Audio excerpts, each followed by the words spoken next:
ইনশাআল্লাহ বাহার ভাইয়ের সাথে আমরা সবসময় আছি এবং আপনাদেরকে আমরা সাক্ষী রেখে বলছি, আমাদের সরোয়ার ভাইয়ের সাক্ষী আছে, আপনাদের উন্নয়নের জন্য ইনশাআল্লাহ সর্বোচ্চ করবে। গত 50 বছরে যত উন্নয়ন হয়নি সব ছিল মুখের বুলি। এখানে এসে একটা উপজেলা যাওয়ার রাস্তা পর্যন্ত নাই, সবগুলো ফাঁকা বলি ছিল এবং লক্ষ লক্ষ কোটি টাকা শুধু পাচার হয়েছে।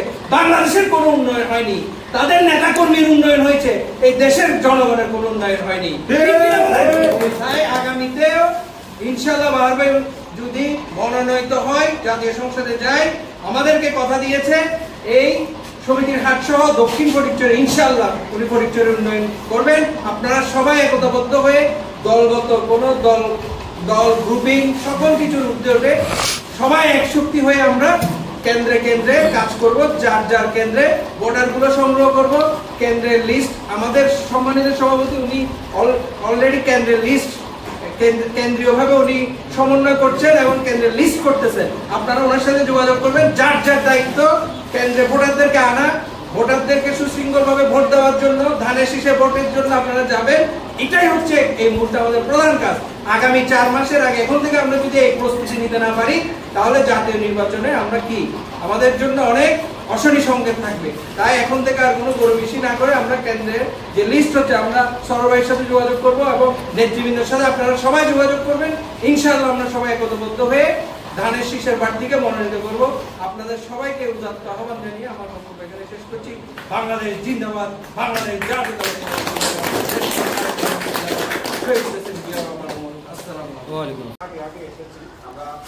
আমাদের অভিভাবক কর্নেল আজিমুল্লাহ বাহার ভাইকে আমরা হেঁটে এনেছি। হেঁটে আনার কারণ ছিল যে আমাদের দুর্দশাগুলা, এই যে রাস্তাটা, এটা অনেক পুরনো একটা রাস্তা, তাই না? সত্য নাই না? এই রাস্তায় একটা ইটের কণা পর্যন্ত পড়ছে বলে আমার মনে হচ্ছে না। কিন্তু আমরা ফেসবুকে বিগত দিনে যে একটা উন্নয়নের জোয়ার, যেখানে কোনো একটা ইট ভাঙলো, এটা ফেসবুকের মধ্যে আমরা দেখেছি যে একটা উন্নয়নের মহা, আসলে তুলনামূলক কিছুই হয়নি। এটা আমার নেতা এসেছেন, নেতা এগুলা সবকিছু অবজারভেশন করছে। আগামীতে ইনশাল্লাহ আমরা এই কর্নেল ভাইয়ের পক্ষ থেকে আমরা আপনাদেরকে কথা দিয়ে যাচ্ছি, সরোয়ার ভাইয়ের পক্ষ থেকে আমি কথা দিয়ে যাচ্ছি, ইনশাল্লাহ আগামীতে যদি বাংলাদেশ জাতীয়তাবাদী দল ধানের শীষ প্রতীক নিয়ে কর্নেল আজিমুল্লাহ বাহার ভাইকে যদি সংসদে পাঠাতে পারি, ইনশাল্লাহ এই দক্ষিণ ফটিকছড়ি কথা দিয়ে গেলাম উন্নয়নের মহা ইনশাল্লাহ আপনারা দেখতে পাবেন, এটা দৃশ্যমান হবে।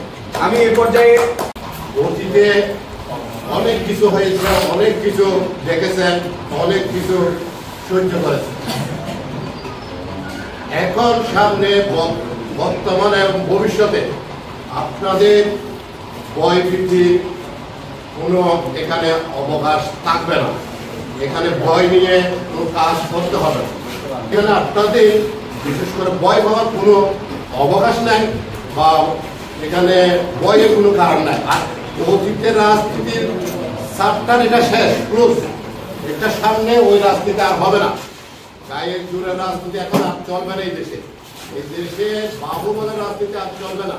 এখানে রাজনীতি করতে হলে মানুষের মন জয় করে রাজনীতি করতে হবে। কর্মের মধ্যে রাজনীতি করে টিকে থাকতে হবে। উন্নয়ন করে প্রতিশ্রুতির সাথে প্রতিশ্রুতির উন্নয়ন বরাবর রক্ষা করে এখানে রাজনীতি করতে হবে। এখানে আগের সেই রাজনীতির আর সুযোগ নেই। আমি আপনাদেরকে সবাইকে আহ্বান জানাবো এবং বিশেষ করে খাস করে আমি আমার নেতা কর্নেল আজিমুল্লাহ বাহার ভাইয়ের আমার তরফ থেকে আপনাদের কাছে দোয়ার জন্য আহ্বান জানাবো, যেন আমাদের আগামীতে ফটিকছড়ির অভিভাবক হিসেবে তাকে যেন পাই, সেই দোয়া আপনারা করবেন। বিশেষ করে ওনাকে যদি পাই, আমার একটা আত্মবিশ্বাস আছে একজন সৎ একজন অভিভাবক হিসেবে আমরা পাবো।